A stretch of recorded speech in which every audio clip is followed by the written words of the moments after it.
எந்த ஜாதி மக்கள் அதிகம் உள்ளனர்? தமிழ்நாட்டில் ஜாதிவாரி கணக்கெடுப்பு சட்டசபையில் நிறைவேற்றப்பட்ட தனி தீர்மானம். ஜாதிவாரி மக்கள் தொகை கணக்கெடுப்பு நடத்தணும்னு மத்திய அரசை வலியுறுத்தி தமிழ்நாடு சட்டசபையில முதல்வர் மு.க. ஸ்டாலின் தனி தீர்மானம் தாக்கல் செஞ்சிருக்காரு. அப்போது ஜாதிவாரி கணக்கெடுப்பு நடத்த வேணும்ன்றது திமுகவோட கருத்துன்னு தனி தீர்மானத்தின் மீது முதல்வர் ஸ்டாலின் பேசியிருக்காரு. பாமக எம்எல்ஏ ஜி.கே. மணி 10.5% வன்னியர் உள் இட ஒதுக்கீடு தொடர்பா சமீபத்துல கேள்வி எழுப்பி இருந்தாரு. அதற்கு முதல்வர் ஸ்டாலின் பதிலளித்து பேசினாரு. அப்போ முதல்வர் ஸ்டாலின், இப்போ நீங்க அதாவது பாமக எந்த கூட்டணியில இருக்கிறீங்கன்றது உங்களுக்கே நல்லா தெரியும். அதனால அந்த கூட்டணி கட்சியோட பேசி நாடு முழுவதும் ஜாதிவாரி கணக்கெடுப்பு நடத்தி அதற்கு பிறகுதான் இதை அமல்படுத்த முடியும். ஏற்கனவே பீகார் மாநிலத்தில் இது போன்ற கணக்கெடுப்பு நடத்தப்பட்டு அது நீதிமன்றத்தால ரத்து செய்யப்பட்டிருக்கு. அதை இந்த நேரத்தில் உறுப்பினர் அவர்களுக்கு நினைவுபடுத்த விரும்புகிறேன். இந்த பிரச்சனைக்கு ஒரு நல்ல தீர்வு காண வேணும்னு சொன்னா ஜாதிவாரியான கணக்கெடுப்பு மக்கள் தொகை கணக்கெடுப்போட மத்திய அரசால விரைந்து எடுக்கப்படணும். அதற்காக இந்த சட்டமன்ற கூட்டத்தொடரிலேயே ஒரு தீர்மானத்தை கொண்டு வரலாம்னு நாங்க முடிவு செஞ்சிருக்கோம். அதற்கு ஆதரவு தர வேணும்னு நான் கேட்டுக்கிறேன்னு சொல்லி இருக்காரு.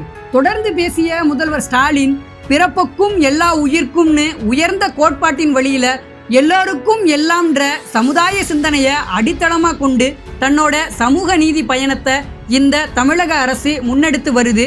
சமுதாயத்தோட அனைத்து தரப்பு மக்களும் கல்வி மற்றும் வேலை வாய்ப்புகளை பெறுவதில் சம வாய்ப்புகளையும் சம உரிமைகளையும் கொண்டவர்களாக மாற்றுவதன் மூலம்தான் உண்மையான பரவலான பொருளாதார வளர்ச்சி அடைந்த சமுதாயமாக நாம மாற முடியும். அந்த நோக்கத்தோட தான் கல்வி, சமூகம் மற்றும் பொருளாதாரம் ஆகிய தளங்களிலும் அனைத்து தரப்பு மக்களிடையும் ஒரு சமநிலையை கொண்டு வர்றதுக்காக இடஒதுக்கீட்டு கொள்கை நடைமுறைப்படுத்தப்பட்டு வருது.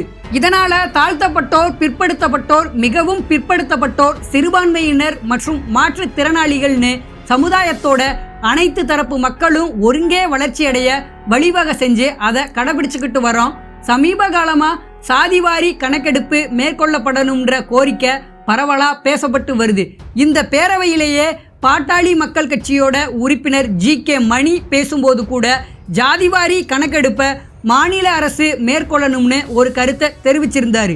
ஜாதிவாரி கணக்கெடுப்பு மேற்கொள்ளப்படணும்ன்றது தான் திமுகவோட கருத்துன்றத இங்க நான் தெரிவிச்சுக்கிறேன்.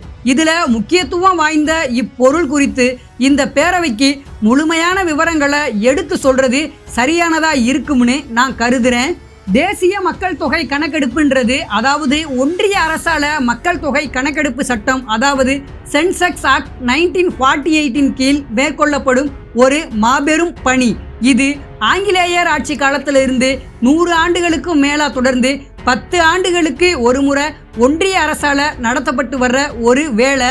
மக்கள் தொகை தொடர்பான புள்ளி விவரங்கள் அனைத்தும் இந்த கணக்கெடுப்பின் மூலம் சேகரிக்கப்பட்டு ஒன்றிய அரசால தொகுத்து வெளியிடப்படுது. மக்கள் தொகை கணக்கெடுப்பு சட்டத்தின் பிரிவு 3 படி ஒன்றிய அரசு தான் மக்கள் தொகை கணக்கெடுப்பை நடத்தணும்.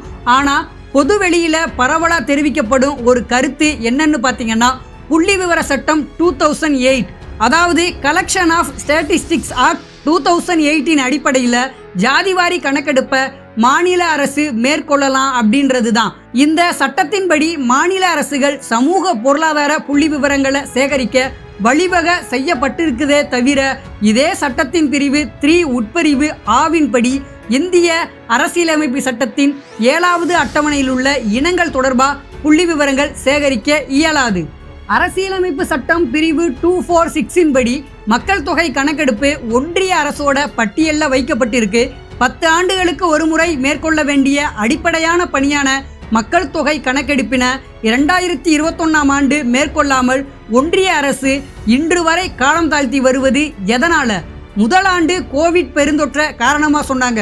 தற்போது கோவிட் முடிந்து 3 ஆண்டுகளுக்கு மேலான பின்பும் அந்த பணியை மேற்கொள்ளாம இருப்பது ஒன்றிய அரசு தன்னோட கடமையை புறக்கணிக்கும் செயல் அல்லவா? நாம தொடர்ந்து கோரிக்கை வைப்பது மக்கள் தொகை கணக்கெடுப்பை மட்டுமல்ல, அத்தோட சேர்த்து சாதிவாரி கணக்கெடுப்பையும் உடனடியாக தொடங்க வேணும்னு வலியுறுத்தி ஏற்கனவே நான் பிரதமருக்கு கடிதம் எழுதியிருக்கேன்.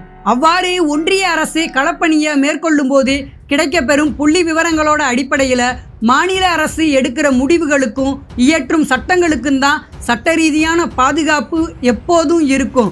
மாறா அந்தந்த மாநில அரசுகள் ஒரு சர்வேன்ற பெயரில் புள்ளி விவரங்களை சேகரிப்பது, பின்னர் அதன் அடிப்படையில் சட்டங்களை இயற்றுவதுன்னா அது பின்னொரு நாளில் நீதிமன்றங்களால் ரத்து செய்யப்படுறதுக்கு வாய்ப்பு இருக்குது.